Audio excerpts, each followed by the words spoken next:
तर बघा की या व्हिडिओमध्ये मी 11वी आणि 12वी जे सायन्सला असणारे विद्यार्थी आहेत त्यांनी अभ्यास कसा करावा हे मी तुम्हाला सांगणार आहे।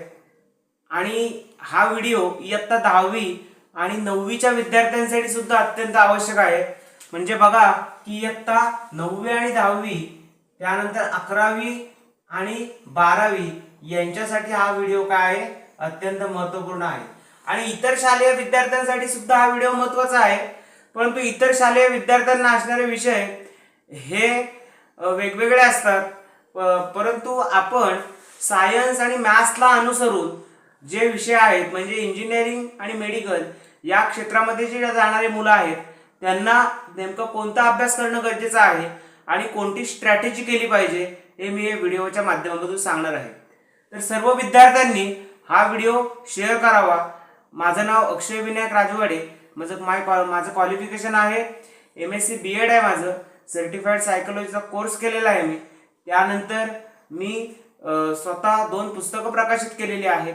त्याच्यानंतर माझी गायन असेल, वादन असेल, गीतलेखन असेल, त्याच्यानंतर विविध शाळांना मार्गदर्शन असा माझा एक शिक्षण क्षेत्रामधला प्रवास आहे। मी ज्या वेळी BSc झालो, MSc झालो त्यावेळेपासून मी प्रयत्नशील राहण्यावरती फोकस केलेला आहे। त्याच्यानंतर फळाची अपेक्षा न करता माझा एक वैयक्तिक अनुभव आहे। तुम्ही इनिशियल लेवलला तुम्हाला किती मिळेल, आउटपुट मिळेल किंवा किती पैसे मिळतील ह्याचा विचार केलाच नाही आणि कामावरती तुम्ही लक्ष केंद्रित केलं तर तुम्हाला नक्कीच आयुष्यामध्ये यश मिळेल।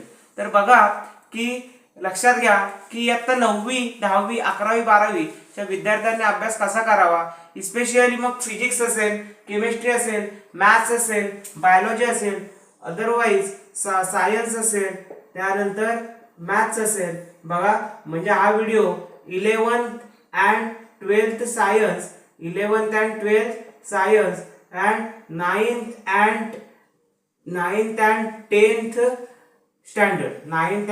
स्टँडर्ड यासाठी तुम्हाला उपयोगी पडेल।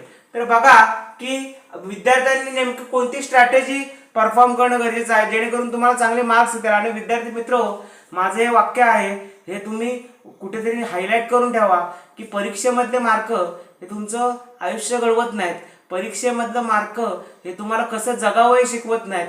परंतु जर तुम्हाला चांगल्या कॉलेजमध्ये ॲडमिशन मिळवायची असेल तर मार्कांशिवाय पर्याय नाही। म्हणून तुम्हाला काय करावं लागेल सांगा की तुम्हाला फोकसफुली अभ्यास करावा लागेल जेणेकरून तुमचं जे आर्थिक नियोजन आहे तुम्हाला आर्थिक खर्च कमी येईल। मग बघा की काय करावं लागेल, तर पहिला मुद्दा आहे तुम्हाला व्हिज्युअलाइज आणि कन्सेप्च्युअलाइज स्टडी केला पाहिजे। व्हिज्युअलाइज म्हणजे काय, तुम्ही एखादा मॅथ्सचा प्रॉब्लेम सोडवताय किंवा तुम्ही एखादा जॉमेट्रीचा प्रॉब्लेम सोडवताय तर तुम्हाला व्हिज्युअलायझेशन करता आलं पाहिजे। त्या जी आकृती आहे, ती जी फिगर आहे, तिची डायग्राम आहे, तिचं तुम्हाला व्हिज्युअलायझेशन करता आलं पाहिजे आणि तिचं कॉन्सेप्च्युअलाइज करता आलं पाहिजे। मी असा एक व्हिडिओ बनवणार आहे की प्रत्येक मुद्द्यावर डिटेल सविस्तर विश्लेषण देणार आहे, पण आता हा इनिशियल व्हिडिओ आहे त्याच्यामुळे याच्यामध्ये आपण माहिती जी आहे ती मुद्दे सुद्धा आणि थोडक्यात भाषेमध्ये आपण मेन्शन केलेले आहे। तर बघा पहिला मुद्दा आहे की व्हिज्युअलाइज आणि कॉन्सेप्च्युअलाइज।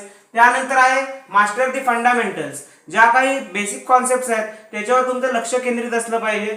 त्याच्यानंतर प्रॅक्टिस प्रॉब्लेम सॉल्व्हिंग म्हणजे काय की तुम्ही जे काही वेगवेगळे मॅथ्समध्ये प्रॉब्लेम्स आहेत त्याची तुम्ही प्रॅक्टिस केली पाहिजे। त्यानंतर यूज डायव्हर्स रिसोर्सेस म्हणजे ते रेफरन्स स्टडी मटेरियल आहे जे स्टँडर्ड ऑथरने पब्लिश केलेलं आहे ते तुम्ही काय केलं पाहिजे, यूज केलं पाहिजे। त्यानंतर कनेक्ट टू मॅथमॅटिक्स, तुमचं मॅथमॅटिक्सवर प्रभुत्व पाहिजे, मॅथमॅटिक्स चांगलं पाहिजे, त्यासाठी प्रॅक्टिसची गरज आहे। Take notes in your own words म्हणजे काय की जे तुम्ही काय एखादा कॉन्सेप्ट रीड कराल त्याच्या तुम्ही ओन वर्ड्स मध्ये नोट्स लिहायला शिका। त्यानंतर स्टडी रेग्युलरली, तुम्ही रेग्युलर स्टडी करा। कोणत्याही कामामध्ये सातत्य असणं गरजेचं आहे। Consistency is important for the any work. कोणत्याही कामामध्ये जर सातत्य असेल तर तुम्हाला नक्कीच यश प्राप्त झालेलं लक्षात येईल। तर बघा की या व्हिडिओमध्ये मी इथेच थांबतोय। इथून पुढच्या भागामध्ये मी काय करणार आहे की याचा एक चांगला व्हिडिओ बनवणार आहे। आणि विद्यार्थी मित्र लक्षात घ्या की आम्ही स्वतः काय केलेलं आहे की JEE आणि नीटच्या ज्या काही नोट्स आहेत ते जी पुस्तकं आहेत ते आम्ही स्वतः पब्लिश केलेले आहेत। जर तुम्हाला त्या पुस्तकांच्या PDF विकत हव्या असतील तर तुम्हाला 860 52 94 363 या नंबरवर कॉन्टॅक्ट करा आणि फिजिक्स आणि मॅथ्स असणारे जे मटेरियल आहे ते आम्ही पब्लिश केले, मी स्वतः पब्लिश केलेलं आहे. तर तुम्हाला त्याचा काय होईल, नक्कीच फायदा होईल. धन्यवाद.